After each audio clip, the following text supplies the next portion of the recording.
Hi, it's Pastor Chris again. It's been about a week and a half since I have recorded. It's not because I've been neglecting everyone. It has a lot more to do with the fact that my topic for the day is a little more sensitive perhaps than in the past, and I've recorded a couple times. I've been unhappy with exactly how I've stated things, so here is my final attempt, I pray.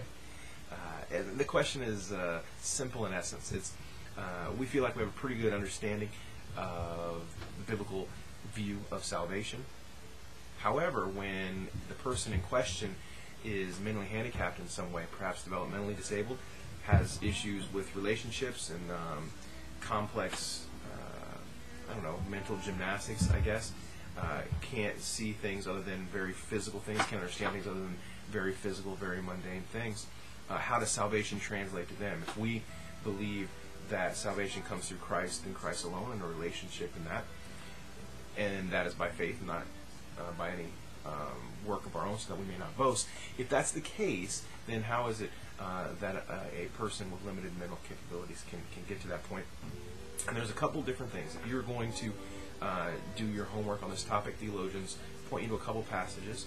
The first one, which I think is a little tricky, I'm not sure that it's exactly apples for apples, but it's not bad, is Luke chapter 1, verse 44. And this is fairly famous, and it points to the fact that God sometimes, not necessarily all the time, but sometimes will give insight to a child, in fact in this case, to an unborn child, that he wouldn't normally have, but given by God's grace. And in that example, John the Baptist is leaping for joy in the womb at the news of Mary's pregnancy. So this is John the Baptist and Christ together. Now, the real question is, are John the Baptist and Christ typical?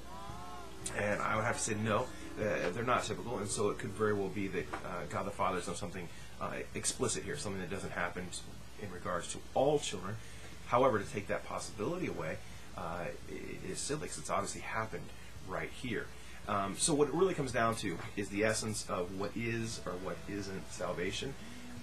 Your real discussion with yourself when you try to decide how you think God views those who are mentally of a lower capacity, those who have issues with complex issues like salvation, is going to come down to what salvation is. Okay, and it goes back to the old argument of Calvinism versus Arminianism.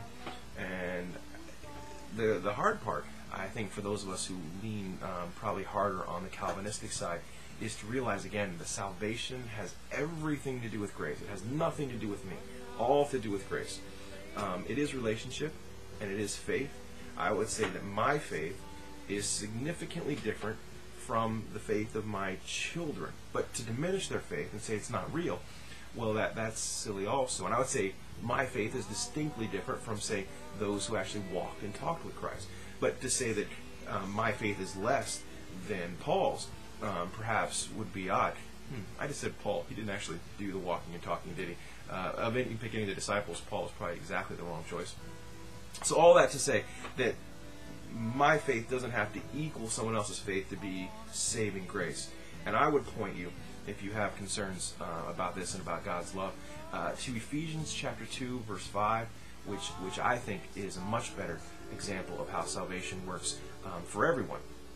It says, as it says, He made us alive with Christ, even when we were dead in our transgressions. That's me and you. When we were dead, we had nothing to offer, and Christ made us alive. It is by grace you have been saved.